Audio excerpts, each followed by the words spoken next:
اعوذ باللہ من الشیطان الرجیم بسم اللہ الرحمن الرحیم۔ نماز ظہر کے بعد سورت کوثر اور سورت اخلاص جس نے بھی اس طرح پڑھی غیب سے 600 کروڑ مل جائے گا۔ سینے کا راز پہلی بار آج آپ کو بتا رہی ہوں، آزما کے دیکھ لیں۔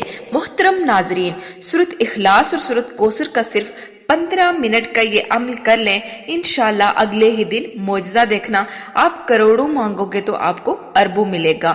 محترم ناظرین، جو کوئی خلوص سے دل سے کرے گا اس وظیفے کو، انشاءاللہ تبارک و تعالیٰ کے فضل و کرم اور رحمت و شفقت سے آپ کو بہت ہی زیادہ فائدہ حاصل ہوگا اور آپ کی ہر دلی مراد پوری ہوگی۔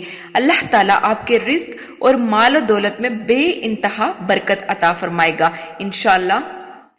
اس وظیفے کو کرنے کے بعد انسان کی ہر دکھ، مشکل، پریشانی اللہ کے فضل و کرم سے دور ہو جائیں گی اور پھر آپ کی ہر جائز حاجت، ہر خواہش ضرورت پوری ہوگی انشاءاللہ۔ آج کا وظیفہ بہت ہی زیادہ خاص ہے۔ وظیفے میں آگے بڑھنے سے پہلے میں آپ سے ریکویسٹ کرتی ہوں کہ صدقہ جاریہ کی نیت سے آپ ہماری ویڈیو کو لائک کریں، چینل کو سبسکرائب کریں۔ آپ کے ایک لائک اور سبسکرائب سے ہمیں بہت ہی زیادہ خوشی ملتی ہے۔ سب سے پہلے میں آپ کو سورت اخلاص کے فضائل بتاؤں گی تاکہ جب آپ اس وظیفے کو کرنے لگیں تو آپ کو تسلی اور سکون ملے۔ سورت اخلاص جو ہے وہ قرآن کے 30% کے برابر ہے۔ سورت اخلاص کو 3 مرتبہ پڑھنے سے قرآن کو پڑھنے کا اجر ملتا ہے۔ یہ لا الہ الا اللہ کے تصور کی تاکید کرتی ہے اور ایک ہونے والے اللہ کے مفہوم کو صاف کرنے میں مدد فرماتی ہے۔ حفاظت اور برکت کے لیے سورت اخلاص کو باقاعدہ پڑھنا اللہ کی پناہ اور برکت لاتا ہے، اور گناہوں کی معافی کے لیے اس سورت کی مستقل تلاوت گناہوں کی معافی کا باعث بنتی ہے، اور یہ تمام حاجات کو پوری کرنے کے لیے بہت سے مسلمان سورت اخلاص کے ساتھ دعا کرنے سے ان کی حاجات پوری ہو سکتی ہیں۔ یاد رہے، سورت اخلاص کی تلاوت کرنے کے ساتھ ساتھ خالصیت اور معنوی مفہوم اہمیت کے اہم قدر ہیں انسانی روحانی ترقی کے لیے۔ حضرت ابو ہریرہ رضی اللہ تعالی عنہ روایت کرتے ہیں کہ رسول اکرم صلی اللہ علیہ وآلہ وسلم نے فرمایا، سورت اخلاص کے برابر کوئی دوسری سورہ نہیں۔ حضرت ابو سعد الخدری رضی اللہ تعالی عنہ سے روایت ہے کہ رسول پاک صلی اللہ علیہ وسلم نے فرمایا، کیا میں تمہیں ایک سورہ بتاؤں جو 30 سورہ کے برابر ہے؟ انہوں نے فرمایا، قل هو اللہ احد، یعنی سورہ اخلاص۔ حضرت عائشہ رضی اللہ تعالی عنہا سے روایت کرتی ہیں کہ رسول پاک صلی اللہ علیہ وسلم نے فرمایا، جو شخص سورہ اخلاص کو پڑھ کر سوتا ہے، اس کے لیے اس سورت کی برکت سے اس کی بستر میں زندگی کی حاجات پوری ہو جاتی ہیں۔ حضرت عبداللہ بن مسعود رضی اللہ تعالی عنہ روایت کرتے ہیں کہ رسول پاک صلی اللہ علیہ وسلم نے فرمایا، سورت اخلاص کو 3 مرتبہ پڑھنے والا جو کچھ بھی دعا کرے اس کی دعا قبول ہو جائے گی۔ حضرت ابو ہریرہ رضی اللہ تعالی عنہ سے روایت ہے کہ رسول پاک صلی اللہ علیہ وسلم نے فرمایا، سورت اخلاص کی برکت سے تمہارے گناہ معاف ہو جائیں گے۔ یہ احادیث سورت اخلاص کے فضائل اور برکات کو ظاہر کرتی ہیں۔ اس سورت کو باوضو وضو کے بعد ہر موقع پر پڑھنا بہتر ہے، اور اس کی تلاوت سے روحانیت اور ایمان میں اضافہ ہوتا ہے۔ اب چلتے ہیں، آپ کا وقت ضائع کیے بغیر وظیفہ کی طرف چلتے ہیں۔ آج کا وظیفہ بھی سورت اخلاص اور سورت کوثر کا ہے۔ آپ نے سب سے پہلے 3 مرتبہ اعوذ باللہ من الشیطان الرجیم بسم اللہ الرحمن الرحیم پڑھ لینا ہے۔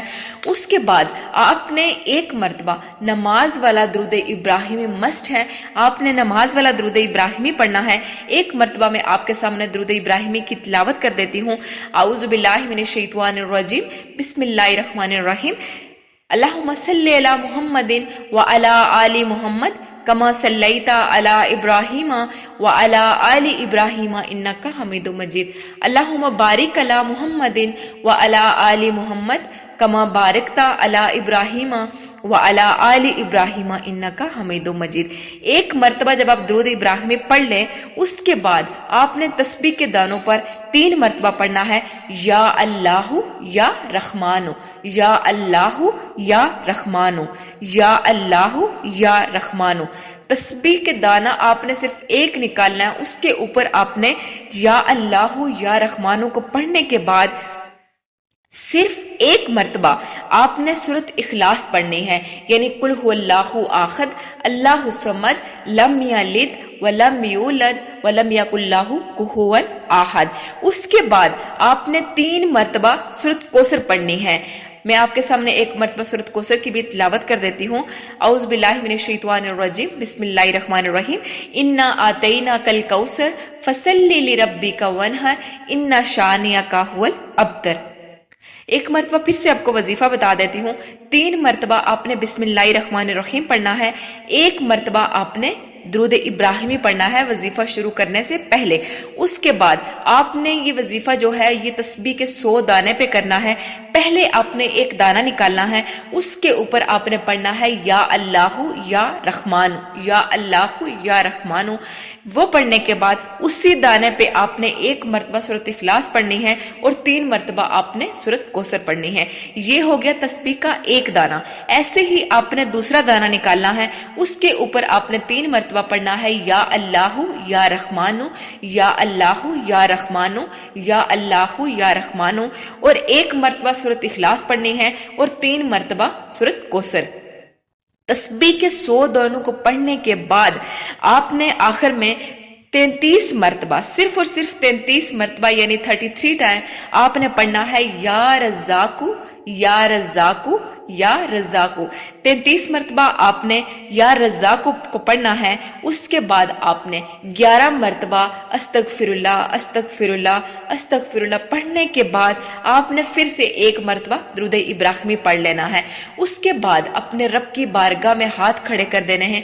جس بھی مقصد کے لیے آپ کر رہے ہیں اس مقصد کی کامیابی کے لیے، چاہے وہ آپ کا روزی کا مسئلہ ہے، چاہے وہ آپ کا نوکری کا مسئلہ ہے، روزگار کا مسئلہ ہے، بچوں کا مسئلہ ہے، بچیوں کی شادی کا مسئلہ ہے، جو بھی آپ کا مسئلہ ہے، آپ ان تمام مسائل کے لیے آپ نے اس کو پڑھنا ہے۔ انشاءاللہ العزیز جب آپ پورے یقین کے ساتھ پڑھیں گے آپ کی زندگی کی تمام تر حاجات، تمام تر مشکلات حل ہو جائیں گی۔ ناظرین، دعا ہے اللہ پاک سے میرا سنانا، اللہ پاک میرا سنانا اور آپ کا سننا اپنی بارگاہ میں قابل منظور فرمائے، آمین ثم آمین۔ ناظرین، کمنٹ باکس میں اللہ کے 99 ناموں میں سے ایک نام ضرور ٹائپ کریں۔ خدا میرا اور آپ کا اور ہم سب کا حامی و ناصر ہو۔